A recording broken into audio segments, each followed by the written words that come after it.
Welcome to Sand Compounding. Behavioral economics and finance plays a very significant role in the decision making where human intelligence is involved. Especially why so? Because human intelligence and humans are totally influenced by the biases that we get involved in day-to-day basis. Lots and lots of research has been done in the field of behavioral economics and finance, and there are courses dedicated in leading universities for behavioral economics. In this session, we will understand, go little deep dive into what behavioral economics means and what are the references and what are the articles and materials we can refer to in an understanding behavioral economics and behavioral finance, especially with emphasis on investing. One of the best books to learn and understand behavioral economics is Thinking Fast and Slow by Daniel Kahneman. So Daniel Kahneman had won the Nobel Prize in Economic Sciences in 2002. He has done seminal work in behavioral economics, and this book is a revelation. I mean, it's a must read to understand the concepts of how human thought process has evolved and how different biases and heuristics impact our decision making capabilities. So this book covers biases caused by intuition and heuristics that humans apply in the process of arriving at decisions and judgments. So these heuristics are applied by human beings on day-to-day basis. Every second, every minute, we keep applying heuristics, which helps us go easy on the thought process and doing our day-to-day routine work and activities. But at the same time, so it's very immensely helpful to have these heuristics, but at the same time these heuristics cause biases, tons of biases, which we are going to learn through this book. He also introduces to two systems of our thought process. As humans, we have something called as System 1. He coined this term System 1 and System 2. So the author tries to say, like, the System 1 is more of a fast thinking part, and System 2 is a slow thinking part, and that's why the title, Thinking Fast and Thinking Fast and Slow. So fast is a System 1, slow is a System 2. So he explains the role of both System 1 and 2 in every aspect of human decision making, biases caused by these heuristics, and intuitive thinking of human minds in decision making as well as judgments. System 1, he proves with a lot of examples how impulsive, quick System 1 is, and how less effortful and has no voluntary sense of control for System 1. Whereas for System 2, he substantiates with a lot of examples how rational System 2 is, and it's usually slow, effort intensive, and cognitive mindset. So System 2 does not get invoked every day very often in the normal routine of human beings. It gets invoked only when there is more effort required, like complex thought process, complex decisions, or even complex mathematical calculations. Remaining part of the 90-95% of our human activities are governed and driven by System 1. Now, System 1, also called the associative machines, activates the associative coherence and then trigger many other ideas in self-reinforcing manner.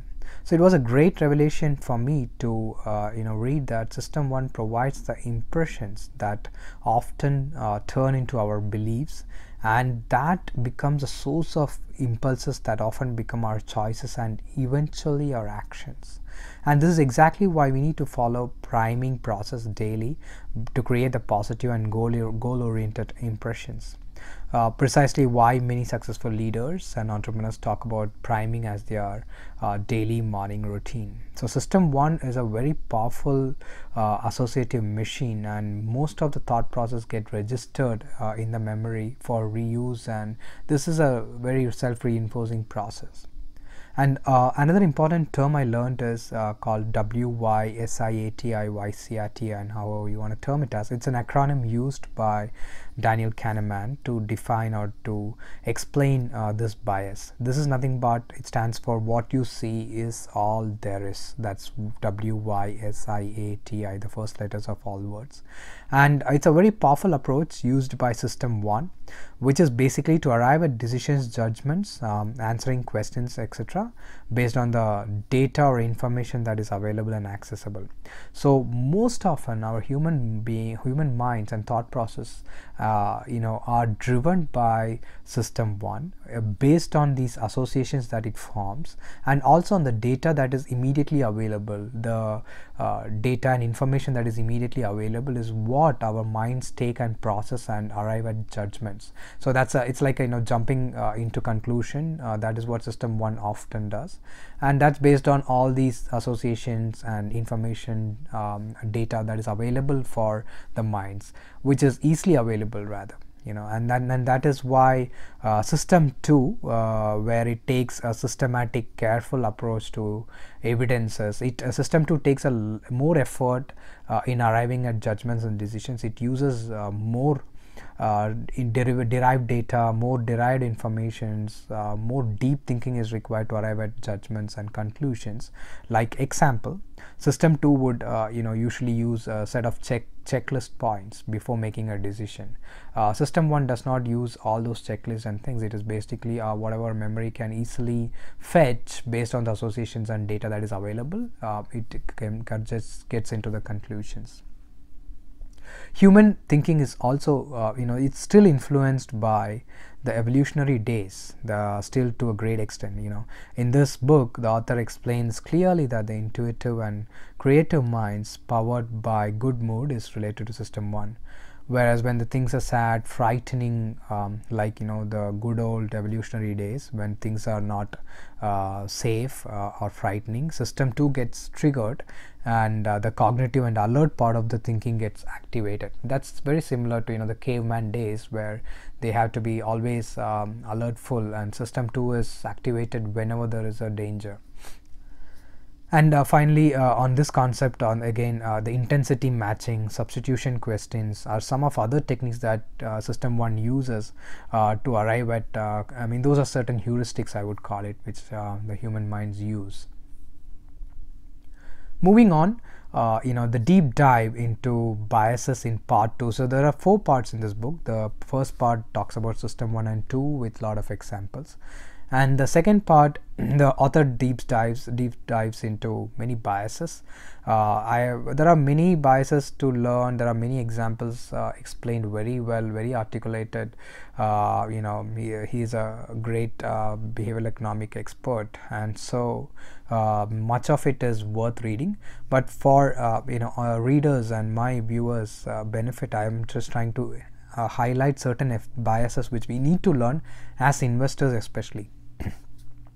And not only that, even in our business, daily business decisions, or as an entrepreneur, all of that, these biases helps us to rethink and be prepared. So impact of small samples driving human hypothesis and decisions. So many often we humans tend to arrive at hypothesis and decisions just with a few samples of data that is available, and that is a big mistake, or that is a big bias that causes a lot of biases. Again, our associative machine, System 1, seeks causes even if it's a random effect. That is another bias that is there. Then there is halo effect, which is a very powerful concept, where human minds exaggerates emotional consistency. Example, an overall impression of a person that we meet can influence our thought process or our decision arrival about making it generic. So if our overall impression of a person is great, it impacts our evaluation of that person's specific character, like generosity. So generosity has nothing to do with an overall impression of a person. So most often we see a great character, a great human being, but in many aspects of that person, but we don't even know how generous that person is. But we tend to make an assumption that the overall impression drives us to think that that person is generous. That is a halo effect, which is caused by our exaggeration of emotional consistency. Then there is anchor bias, which exists everywhere and impacts human lives daily. So anchor bias influence, it can bias our estimation capabilities, investment decisions, acquisition strategies, and the list keeps going. Anchoring results from the associative activation of system 1, which feeds anchor related association data to even system 2. So that is dangerous, right? When anchor bias can really influence system 1, which can even impact our system 2, which is more rational. But an example is like, when Warren Buffett says that he doesn't look at any reports or any or current valuations when valuing the business. This is exactly to avoid the anchor bias, because they try to Buffett and Berkshire Hathaway try to value independently, so that the existing data doesn't anchor bias his arrival at valuations. So whenever there is an anchoring, our adjustments to arrive at the estimation of valuations realistically gets biased, and it's a very interesting concept. There are good examples in this book. Please take a look. The author also talks about availability bias. That's in sync with, I would say, symbiotic to the WYS-IATI, what we saw on the information availability. And it has an impact on the associative memory. Example, the CEO has had several successes in a row, so failure doesn't come easily to her mind. The availability bias is making her overconfident. The most liked chapter for me was regression to mean concept. It's a known concept statistically, we have learnt it, but there are very good examples that highlights how it can impact our decision making and causal thinking. We humans are predilated to causal thinking, thereby underplaying the importance of luck and randomness in life. Anything in life moves in cycles, short and long term, and typically any extreme performances on either side tend to regress back to the average. That is the regression to mean concept.